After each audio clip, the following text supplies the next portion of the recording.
नमस्कार सभी को भाई, कैसे हो आप सभी। उम्मीद करता हूँ बहुत अच्छे होंगे, आपकी तैयारी भी बहुत बढ़िया से चल रही होगी। मैं आपका अपना दोस्त अजय भार्गव आप सभी का स्वागत करता हूँ आपके अपने प्यारे से स्टडी प्लेटफॉर्म पर। बहुत सारे विद्यार्थी भाई असमंजस में है कि कहाँ से तैयारी करें, भाई कितने रुपए का बैच ले। कोई 3,000 का बैच दे रहा है तो दिमाग में आएगा कि सर 3,000 वाला ज्यादा अच्छा होगा। तो बेटा मैं आप लोगों को एक चीज स्पष्ट कह देता हूँ भाई, कंटेंट वही अच्छा होता है जो ज्यादा होता है। अब आप कहोगे कि ऐसा क्या सर, ऐसे तो पता नहीं क्या चीजें लिख दे। बेटा आजकल क्या हो गया है, कोई भी क्वेश्चन कहीं से भी पूछा जा सकता, जितना हम कम लिखेंगे उतनी हमारी अपॉर्चुनिटीज कम हो जाएगी कि वहां से क्वेश्चन कम आएगा। तो हमें कुछ ज्यादा पढ़ना होता है ताकि हम दूसरे बच्चों से कंपेयर करें तो उनसे अच्छा स्कोर लेकर आ सके। तो इसके लिए बेटा ज्यादा अच्छा बेहतर टिकाऊ ये पढ़ना पड़ेगा और ये आपको किताबों में मिलेगा। फिर भी अगर आप किताबों से मतलब पढ़ने में असमर्थ हो, आपको दिक्कत आ रही है, तो फिर आपको किसी अच्छे अध्यापक के साथ जुड़ना होगा। और वो अच्छा अध्यापक कोई भी हो सकता है जो आपको कंटेंट की वैल्यू और आपकी वास्तविकता बताए। ये नहीं कि भिड़ते ही मैं आपको ये कहूं कि हाँ हो जाएगा सिलेक्शन, ऐसा थोड़े होता है। सिलेक्शन होना भाई एक अलग पहलू है और एक अच्छा कंटेंट डिलीवर करना एक अलग पहलू है। उस कंटेंट को जब तक आप पढ़ोगे नहीं तब तक आप उसमें अच्छा परफॉर्म भी नहीं कर पाओगे। एग्जाम अगर आपको कोई भी एग्जाम देना तो बेटा आपको सब्जेक्ट वाइज पढ़ना होता है, पोस्ट वाइज नहीं पढ़ना होता। इसी डिफरेंस को आज मैं स्पष्ट करूंगा और पूरा का पूरा बैच जो आपको complete batch free of cost available कराएंगे वो कैसे होगा देखते रहिएगा। ठीक है भाई, तो ध्यान से देखो, Haryana CET mains, Haryana police group D, ये हमारी जादू की छड़ी है भाई। इसको हम घुमाएंगे और घुमाते ही आपको बैच फ्री मिलेगा। लेकिन कुछ तो एफर्ट आपको भी करने पड़ेंगे, तो वो क्या करने पड़ेंगे ध्यान से देखो भाई।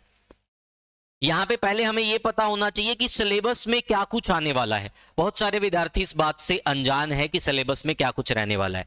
ठीक है, वो किसी के भी बहकावे में आ जाते हैं, आते ही कुछ भी चीजें खरीद लेते। बेटा पहले आपको पता होना चाहिए सिलेबस क्या आएगा, फिर आपको पता होना चाहिए इसकी अच्छी किताबें कौन सी है, फिर आपको पता होना चाहिए कि अच्छा अध्यापक कौन सा जो कंटेंट पे काम करता है, फिर आपको पीवाईक्यू पे काम करना चाहिए। तब जाके आपकी सफलता सुनिश्चित होती है। लेकिन आप ऐसे ही अगर किसी के पीछे भी अंधाधुंध चले जाते हो तो फिर काम नहीं चलेगा भाई। पहले आपको सिलेबस का पता होना चाहिए। तो ध्यान से देखो, ग्रुप डी के एग्जाम में आपको हरियाणा जीके देखने को मिलेगी। भाई जो मैं पढ़ाता हूं तो मेरी तो पढ़ाई हुई शायद आपके समझ में आती होगी, मेरी नहीं समझ में आती तो जिसकी भी समझ में आती है आप उससे भी पढ़ सकते हैं, लेकिन अच्छा पढ़ना। उसके बाद भाई हिंदी, ये भी आपके एग्जाम में आएगी। उसके बाद इंग्लिश भाई, फिर अब मैथ्स, फिर रीजनिंग, फिर जीके जीएस। और यहां पर मैं साइंस को अलग से निकाल रहा हूं क्योंकि साइंस 15 नंबर की अलग से आएगी ग्रुप डी में, पिछली बार ऐसा हुआ था। और करंट अफेयर ये आपको ग्रुप डी के एग्जाम में देखने को मिलेगा। यानी कि वही सारे के सारे सब्जेक्ट जो आप एसएससी की तैयारी करते हो तो भी पढ़ते हो, सीएचएसएल की तैयारी करते हो तो भी पढ़ते हो, ग्रुप डी की तैयारी करते हो तो भी पढ़ते हो, रेलवे की तैयारी करते हो तो भी पढ़ते हो, एमटीएस की तैयारी करते हो तो भी पढ़ते हो। तो नया क्या है भाई, सिर्फ मेंटलिटी, दिमाग की सोच, और कुछ नहीं है। इसमें अलग से क्या ऐड होगा, सिर्फ ये वाला भाई। और ये वाला पोर्शन तो भाई कोई भी बच्चा तैयार कर सकता है। स्टेट जी के कोई घना बड़ा टास्क तो होता नहीं, तो इसलिए आप आसानी से इसको कवर कर सकते हैं। उसके बाद हरियाणा पुलिस में देखो इससे अलग क्या होगा, ये चीजें तो कॉमन ही रहेगी, ये एज इट इज इसमें रहेगा, मर्ज रहेगा ये। प्लस क्या हो जाता है इसमें, कंप्यूटर, आपको कंप्यूटर के अच्छे लेवल के क्वेश्चन देखने को मिलेंगे। प्लस एनिमल हस्बेंड्री 2 से 4% ये भी देखने को मिलेंगे। प्लस एग्रीकल्चर ये भी आपको देखने को मिलेंगे। Plus BNS, BNSS, IPC, CrPC, plus मूल विधि। मूल विधि में आपको संविधान से रिलेटेड, आर्टिकल से रिलेटेड या फिर एक्ट से रिलेटेड जानकारी देखने को मिलेगी। तो ये सब आपको किस में देखने को मिलेगा, हरियाणा पुलिस में। अब देखो बहुत सारे बच्चों के दिमाग में क्या होगा, एनिमल हस्बेंड्री भी पढ़नी पड़ेगी, एग्रीकल्चर भी पढ़ना पड़ेगा, कंप्यूटर भी, या मूल विधि भी, क्या पढ़ा। तो बेटा आपको बता देता हूं, ये 10% भी डाटा नहीं है अलग से। वो कैसे, जब आप यहां पे जीके जीएस पढ़ते हो तो जीके जीएस पढ़ते समय आपको ईवीएस पढ़ना होता है। ईवीएस ज्योग्राफी का पार्ट होता है, जब भी ज्योग्राफी करवाई जाएगी तो ईवीएस उसी का पार्ट होता है क्योंकि इन्वायरमेंटल स्टडी होती है भाई। तो उस ईवीएस में एनिमल हस्बेंड्री भी पार्ट होता भाई, उसमें एग्रीकल्चर भी पार्ट होता। वही चीजें तो यहाँ पे आएगी और अलग से क्या है, कुछ भी नहीं। उसके बाद कंप्यूटर अलग से ऐड हो रहा भाई, ये सच्चाई है और ये आप आजकल सभी एग्जाम में प्रिपेयर भी कर रहे हो। बीएनएस, बीएनएसएस ये आपको 2-3% देखने को मिलेंगे। हरियाणा पुलिस का डाटा वो आपको याद करना पड़ेगा। ठीक है भाई, उसके बाद मूल विधि। मूल विधि में क्या होता है, संविधान से रिलेटेड, आर्टिकल से रिलेटेड, जो आप पॉलिटी में भी पढ़ते हो, और एक्ट के बारे में जानकारी। एक्ट कौन से भाई? आपका मान लो कि कोई भी एक्ट हो गया, जैसे कि दहेज प्रथा अधिनियम हो गया, या फिर SC/ST एक्ट हो गया, या फिर GST वाला हो गया। बहुत सारी चीजें हैं जो आपसे पूछ सकते हैं। उसके बाद सिटी मेंस में अलग से क्या रहेगा, वही चीजें भाई।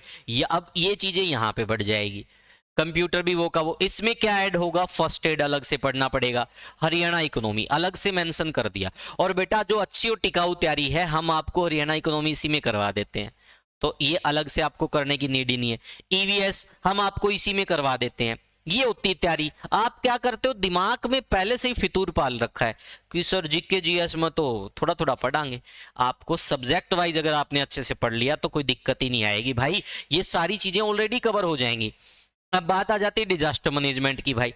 डिजास्टर मैनेजमेंट में क्या होगा, भूकंप आएगा तो आप क्या मैनेजमेंट करोगे भाई? अब भूकंप आ ही गया तो मैनेजमेंट क्या होगी भाई? मैनेजमेंट यही होगी कि उसमें बचाव के कार्य कैसे होंगे। तो ये EVS का ही पार्ट होता है। EVS जब पढ़ाई जाती है तो आपदा के बारे में बताया जाता है और उससे बचा कैसा जाए ये भी बताया जाता है भाई। उसके बाद ट्रैफिक रूल्स, ये आपको सबने लाइसेंस बनवा रखा होगा भाई, वो PDF कहीं से भी पढ़ लो, वहीं से प्रश्न 1-2 आना वो हो जाएगा। इंश्योरेंस और रूरल मार्केटिंग, ये अभी कोई कंफर्म नहीं है कि एग्जाम में आए या ना भी आए भाई। तो बात क्या हो गई, तैयारी आप ये कर रहे हो तो सारी ही कर रहे हो, थोड़ा थोड़ा पढ़ना है, थोड़ा थोड़ा। लेकिन मेंटलिटी क्या बना ली, मेंटलिटी ये बना ली कि यो भी न्यारा बैच, ये भी न्यारा बैच, ये भी न्यारा बैच। सच्चाई में ऐसा कुछ नहीं है, सिर्फ और सिर्फ आपके मन का वहम है। जैसे आप एक चीज सोचते हो कि भाई 10th स्टैंडर्ड तक का पढ़ना है, तो हम क्या सोचते हैं कि PCS लेवल में प्री एग्जाम होता उसमें कुछ हो रहेगा, वनडे एग्जाम में कुछ हो रहेगा। अरे दोनों में 10th स्टैंडर्ड का आया है, क्वेश्चन पूछने का तरीका अलग हो सकता है लेकिन कंटेंट तो वही आ रहा है। समझ में आ गया ना? तो सब्जेक्ट वाइज पढ़ो भाई, आप किताबों को अच्छे से पढ़ो, सब्जेक्ट वाइज पढ़ोगे तो आराम से कवर कर लोगे। अब भाई ज्यादा बड़ी बड़ी बातें नहीं मारेंगे, हम क्या करेंगे, हम क्या कर सकते हैं आप लोगों के लिए, उसी बात पे टिके हुए हैं और यहीं पे काम करना है।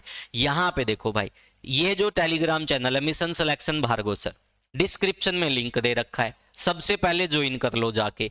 अब मैं आपको बताने वाला हूं यहाँ पे मैं क्या आप लोगों को कराऊंगा, वो करवाऊंगा जो पेड में करवाता हूं वही यहाँ पे कराऊंगा। ध्यान से देखो, अब आप देख सकते हो इस पूरे के पूरे टेलीग्राम बैच को हमने बिल्कुल क्या कर दिया, क्लीन कर दिया, साफ कर दिया। इसमें आपको ये 2-3 PDF देखने को मिलेंगी। और 10 तारीख से हम क्या करने जा रहे हैं, ये एक PDF डाल रखी है Haryana GK basic PDF, 40 page की है भाई, 4 दिन पहले डाली थी और डाल के बोल दिया था कि 10 तारीख से टारगेट शुरू करेंगे, उससे पहले इसको रिवाइज कर लो। ठीक है भाई, हर रोज आपको टारगेट दिए जाएंगे, Haryana GK, reasoning, math, English, science, कुछ भी हो सब कुछ आपको यहीं पर प्रोवाइड किया जाएगा इसी टेलीग्राम चैनल में सीक्वेंस वाइज। इसमें हम डेली टारगेट देंगे। ठीक है भाई, डेली टारगेट जैसे ही हम आपको प्रोवाइड करवाएंगे फिर साथ के साथ यूट्यूब पे क्लासेस भी शुरू करवा देंगे। और यूट्यूब पे लगभग सभी जो आपके जितने भी सब्जेक्ट हैं सबकी हम फ्री ऑफ कॉस्ट क्लासेस भी प्रोवाइड करवाने वाले हैं। तो फटाफट से इसको ज्वाइन कर लो भाई, एक तो PDF मिलेगी, एक वीडियो मिलेगी, इतना काम मिलता मेरे भाई। और PDF ऐसी मिलेगी जो प्रिंटेबल होगी, किताब की PDF होगी। डाटा इतना देंगे, पेड वाला अगर इसके पास भी मिल जाए तो तारे पेड बैच के पैसे मैं दे दूंगा भाई। ठीक है, आगे देखो नेक्स्ट भाई, नेक्स्ट हो गई वीडियो एंड। यानी जो भी बच्चा जिसने भी वीडियो को देखा, आपको यही कहना चाहूंगा, अगर आपको अच्छी टिकाऊ बेहतर मेहनत करनी है तो किताबों से पढ़ो या अच्छे अध्यापक से जुड़ो, अच्छा कंटेंट पढ़ो, मेहनत करो। बातों से कुछ नहीं होगा, मेहनत करोगे तो सफलता मिल भी जाएगी, अन्यथा आप फिर बार बार आओगे। जैसे कि एक कहावत है ना, मान लो कि अगर किसी व्यक्ति के पास ज्ञान नहीं है, ज्ञान यानी अनुभव, नॉलेज, जो भी आप इसको रूप देना चाहो दे सकते हो, तो वो एक कचरे के समान होता है। जैसे कचरा हवा के झोंके की तरह कभी इधर जाता है कभी उधर जाता है, वैसा ही एक व्यक्ति हो जाता है, बिना ज्ञान के बिना अनुभव के वो कभी इधर जाता है कभी उधर जाता है और सफलता उसको मिल ही नहीं पाती।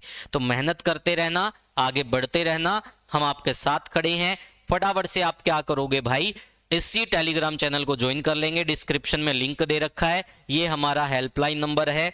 जिस भी बच्चे को भाई अगर हेल्पलाइन नंबर पे मैसेज करना है तो ये हेल्पलाइन नंबर रहेगा 8601 49828, ये हमारा हेल्पलाइन नंबर रहेगा।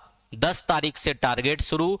टारगेट में ये नहीं कहूंगा कि फलानी किताब से पढ़ लो, ये कर लो, खुद कंटेंट दूंगा और खुद ही कहूंगा कि इसमें से पढ़ लो, इसी का मैं मॉक टेस्ट भी लूंगा। ठीक है, इसके साथ साथ 61 मॉक टेस्ट फ्री देंगे भाई, थोड़े नहीं होते 61 मॉक। और बहुत जल्द मैं आप लोगों के लिए लगभग 7 साल के PYQ की एक PDF आप लोगों के लिए फ्री ऑफ कॉस्ट एक ई बुक लगभग 300-350 पेज की लेकर आने वाला हूं, इसी टेलीग्राम चैनल के अंदर डालेंगे। तो सभी बच्चा ज्वाइन करना। आज के लिए इतना ही, मिलते रहेंगे। 10 तारीख से आपके हो सकता है रेगुलर क्लासेस भी स्टार्ट हो जाए और साथ के साथ आपके टारगेट भी स्टार्ट हो जाए, तो बने रहिएगा हमारे साथ। आज हम प्लान बना रहे हैं पूरा का पूरा कि कौन सी क्लास किस टाइम देनी है, पूरा शेड्यूल हम डाल देंगे। तो बेटा आपको भी मेहनत करनी है, विश्वास रखना है, बाकी का काम हम पे छोड़ दो, हो जाएगा बेड़ा पार। ठीक है, चलो भाई।